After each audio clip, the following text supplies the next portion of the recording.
All right. Hi, this is Apricot266. We're going to talk about the knowledge tree today. Different paths you can take, answer a few questions in regards to, and see where we can move forward on your understanding of how to use the knowledge tree to your advantage.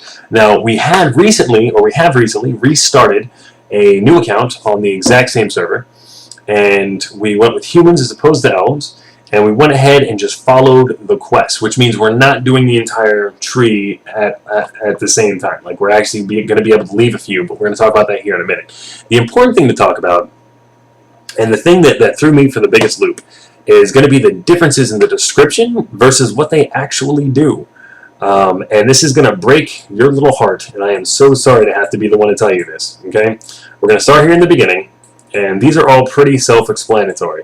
What you can, what you can't do, all very simple and easy to get. Squad size number 3, not a necessity. You can see there's no tail coming off of it to the right, which means that stops right there. You don't actually have to do squad size number 3.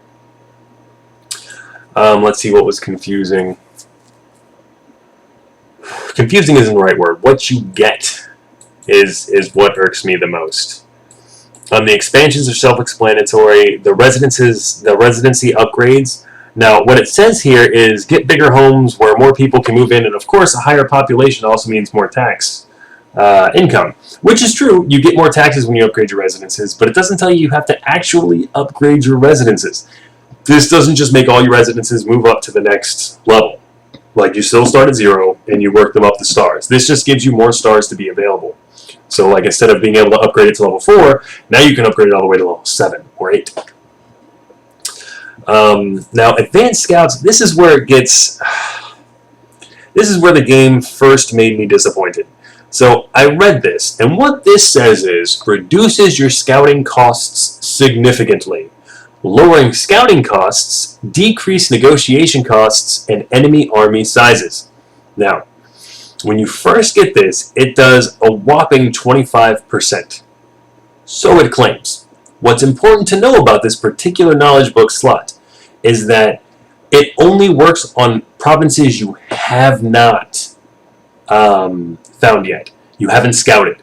If you've scouted a province, whatever it has in that province, that is what it will always have. Okay? It will never change. So if you get this and then you scout a province, it has that additional bonus. But if you scout a province and then you get this, that scouted province will be off of before you got the advanced scouts. And that's very important to understand. The second thing is it really doesn't do much. Yeah, it does lower the heck out of your scouting costs, like ridiculously. And I don't know if the programming is wrong or there's sketchy scripts going on here, but it lowers it more than the percentage claims to. Let's just put it that way. And I think it doesn't accumulate; it multiplies as it goes down. So, like, this drops at 25%, the next one drops at 50%, and I think like it's 75% total because it goes down quite a lot for the cost of the scout. However, the army sizes are still way too large to deal with, even if you get the advanced scouts when you get to this level, depending on how far you go out, of course. And it's just, there's a certain point where you just can't go out any further.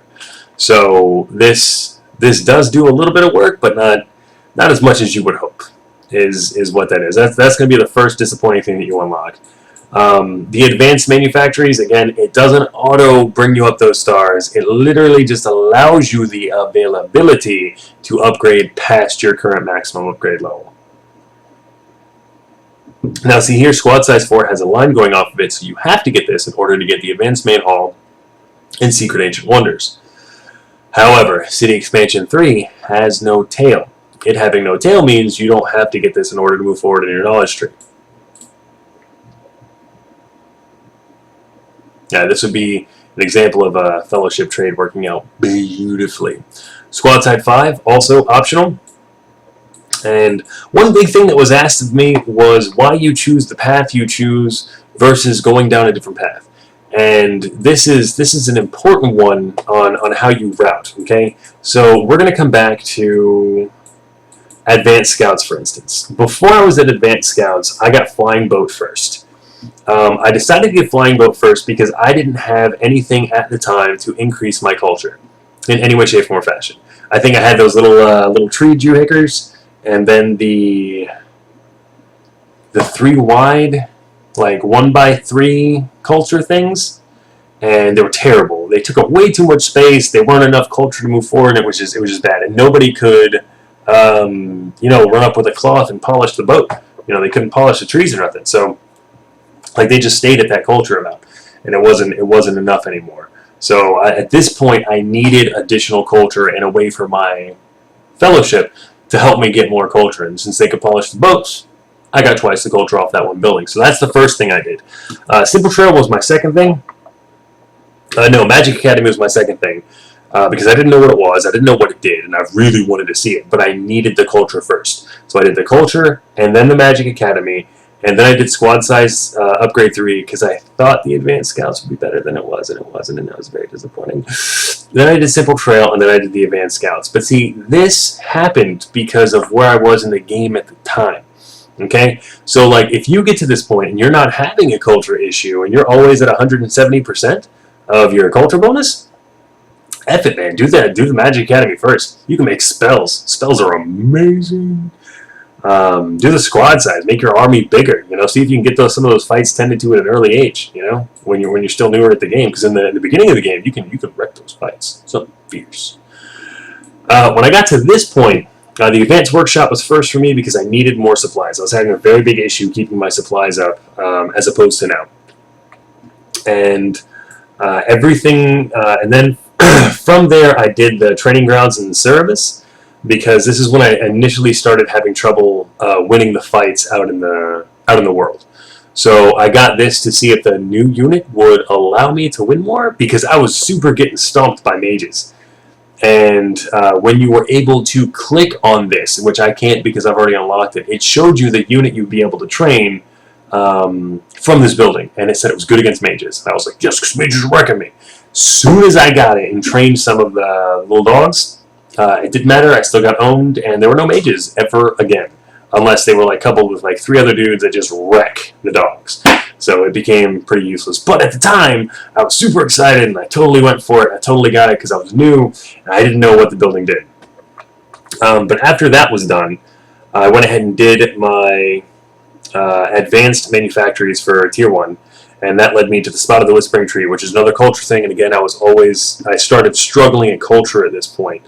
I just couldn't keep it going. I also did the city expansion next, and then the squad upside after that. I did the city expansion because I was running out of room. Is how that worked. And then you have to just get both of these before you move on to these. And when these were moved on to, I immediately did the Scrolls manufactory because that was my Tier 2. And then Crystal and Silk because I needed the Scrolls production boost. After I got the boost, I went back and did the Advanced Barracks, the Squad upgrade size, and the Sword Dancer promotion. No, that's dead wrong. No, I did the Advanced Barracks first, the Sword Dancer promotion, because I thought that them being Tier 2 would be amazing. And they went to Tier 2, and they were just a little less lame, is what happened. That's like my 5th disappoint on the Knowledge Tree upgrades. And then I went back and I did the manufactories, got the Scrolls, the Advanced Armory, and moved on to these. I forced my way forward to get the Treant. So I just did all of these and just went really, really quickly and did the Treant because he's another one I was like, oh, this is going to help me win battles. And I got really excited, and it does work. It does work, but I wouldn't stake like a large amount of anything on it, is where that's coming from. Like, it'd be just as easy just to pay the resources. And the Advanced Scouts, again, I wasn't disappointed by this one because I saw how little effect the other one had. But I believe this one was 50%, I want to say. Whew. As soon as that was done, I immediately went for superior resources. No, that's a lie. I went for golems next. And the reason I went for golems is because they are a heavy ranged unit. And I was getting owned by heavy range units. And I don't mean like, oh my god, you're such a bad boy. I mean like elbow to the face exploded all over the back of the screen, style owned. So I was like, this has got to be an amazing unit. And I got it, and he's alright. He's not the greatest. Didn't really help out that much. It does help in tournaments, though. And I'm going to have another video in a couple of days for the next tournament that's going up.